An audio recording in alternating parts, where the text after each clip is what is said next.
Bonjour François. Bonjour Man Garage. Aujourd'hui on se retrouve sur un meeting du côté de Chaumont avec un véhicule assez particulier. On va dire c'est le véhicule authentique de la police. Ouais, c'est ça. Alors moi je l'ai que depuis le début du mois du coup. Depuis le début du mois. Du coup je suis en place provisoire exprès pour faire l'homologation, les contrôles techniques, tout ce qui est passage à DRIR, DREAL, tout ça. Parce que quand vous l'avez reçu, elle était, on va dire, dans son jus comme ça. Elle est telle quelle, là elle est telle quelle je l'ai reçue. Au niveau du prix là je suis à 12 000 euros. 12 000 euros. 12 000 euros hors homologation, donc là elle n'est pas encore homologuée. Et avec l'homologation, il faut qu'on... Et là avec l'homologation, je serais presque dans les 14-15 000 euros. 4 litres 6 V8, donc 250 chevaux et 26 chevaux fiscaux. 26 chevaux. Niveau de la carte grise, c'est gratuit. c'est gratuit. C'est gratuit parce qu'elle est en éthanol. D'accord. Le 85. Ah, bah, je ne savais pas du tout. Du coup, elle est 100% gratuite la carte gratuite. Il compte juste le cheval fiscal, c'est tout. D'accord. Elle appartenait vraiment à la police? De North-Seven. Donc elle a été cherchée là-haut, du coup, directement. Donc, si vous regardez sur internet, vous cherchez Conductoria North-Seven Police et vous tomberez sur les mêmes. Sauf que moi, c'est la compagnie R5. Donc, du coup, elle vient de la compagnie R5 là-haut. Et c'est pas les mêmes que vous trouvez, mais c'est les mêmes voitures. Niveau avec un numéro différent. Niveau kilométrage, elle est à peu près... Elle a 194 000 km. Ah oui, elle a rien du tout, effectivement. En fait, elles sont réformées à 160 000 km aux États-Unis. Automatiquement. Automatiquement. D'accord. Et là, celle-là, elle a été remplacée par un Dodge Charger. Et comment avez-vous eu l'idée, on va dire, de ce projet, on va dire, de l'achat de ce véhicule? Ah, c'est une passion, c'est depuis tout gosse. Depuis que je joue aux jeux vidéo, driver, tout ça, c'est depuis que je joue à driver, à chaque fois on prend la voiture de police, même Need for Speed, tout ça, machin, c'est... Ah, c'est vrai que j'avoue, oui. C'est la voiture qu'on voit dans tous les jeux, dans Need for Speed, dans GTA 5, même GTA 5, il y en a eu encore. Pour la procurer, vous êtes basé sur un site en particulier ou une connaissance ou...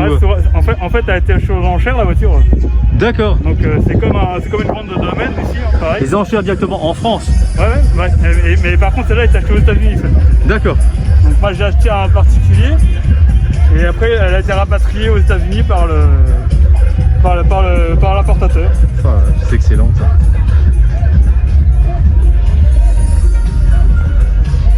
L'ordinateur aussi c'est d'origine? L'ordinateur, non, j'ai rajouté. Ouais. Mais c'est les mêmes qu'ils ont, c'est les Talkbook de chez Panasonic. Ah, ouais. C'est exactement les mêmes qu'ils ont dans le véhicule. Du coup, on voit que les fixations sont prévues pour. Sur ce modèle, c'est une boîte auto du coup? Boîte automatique 4 rapports, donc du coup c'est 4 rapports mais avec un overdrive. Donc du coup ça rallonge la vitesse et ça fait comme une 5e vitesse en fait si vous voulez. D'accord. Dans le coffre on retrouve tout l'armement du policier en service. Donc on a la M4, on a le Glock 17 et les chargeurs du coup. Le tiroir, tout ça? Le tour se referme avec la police. Ah la vache. Et puis c'est se referme du coup avec la combinaison. Ah oui. Et puis normalement j'ai un backpack. Voilà. Oh la vache, voilà. C'est excellent ça. Ça fermé, ça se protège. Et ça c'est blindé, du coup ça sert de blindage derrière. Ah oui effectivement. Du coup là aussi pareil, là on a un rack, et double en Kevlar pour protéger le réservoir d'essence. Ah oui. Et même niveau du coffre, on va dire qu'il est quand même assez imposant, enfin je veux dire pour tout ce qui est mettre de l'armement, quoi que ce soit. Charger de l'armement et du gilet pare-balles, tout ça, hein, pour partir en intervention tout le temps chargé de toute façon. Oh la vache. Ouais, donc, police intercepteur. Avec l'édition Police Interceptor, donc c'est une vraie de vraie. Hein. Oh la vache, excellent. Avec le petit logo Flexfuel qui fait plaisir, qui fait économiser presque 50 € sur le plein.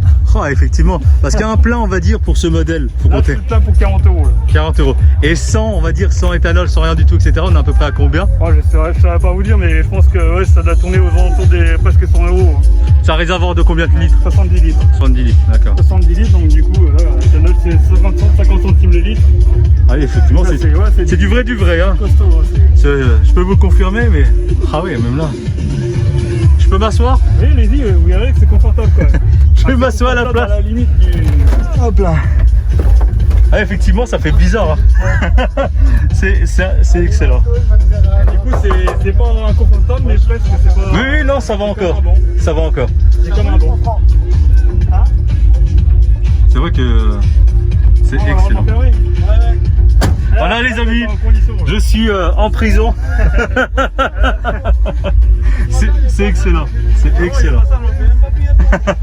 C'est excellent. Pareil pour la sirène, il y a des codes aussi. Du coup, souvent dans les films, on entend dans les films code 1, code 2, code 3. Ouais. Et en fait, ça, c'est par rapport aux sirènes, en fait. Ouais. Donc, il y a code 1, code 2, code 3. Donc, code 1, c'est les arrestations quand on arrête les véhicules. Ouais. Code 2, c'est les interventions sur les gens de cambriolage, braquage, tout ça. Mais il n'y a qu'un côté qui renseigne la rampe. D'accord. Il n'y a que l'arrière. Et le code 3, c'est le code poursuite, tout ça, tout ce qui est intervention rapide. Oh, c'est excellent. Donc là, il y a tout s'allume du coup sur la rampe. Ouais. Donc les phares en wigwag, il y a tout. Du coup, il y a les phares en wigwag, comme les ambulances, pareil, ils s'allument Ça, c'est excellent ça. en truc. Et pour les personnes qui se poseraient la question, est-ce que vous avez le droit de rouler sur... Alors là, telle qu'elle est là, c'est légal complète. D'accord. En fait là, selon la loi elle dit qu'il ne faut pas qu'il y ait de ressemblance possible avec un véhicule d'intervention français. Et là, du coup, vu que le gyrophare est bleu et rouge, il n'y a pas de confusion possible avec un véhicule d'intervention parce que c'est bleu. D'accord, ok. Et la sérigraphie, pareil. La sérigraphie n'est pas la même, donc du coup, c'est toléré. Ça, c'est excellent. C'est plus intolérance. On a un véhicule comme ça, il y a un code de conduite à avoir quand même. Oui, bien sûr, oui. On ne peut pas faire n'importe quoi avec ce genre de véhicule. Mais bon, l'avantage, c'est qu'au moins, voilà, le plaisir de regarder, c'est ça qui... C'est des voitures comme ça, voilà. C'est pas tous les jours qu'on en voit. C'est ça, c'est pas Bon, bah François, merci pour ce petit interview. Merci Languerol.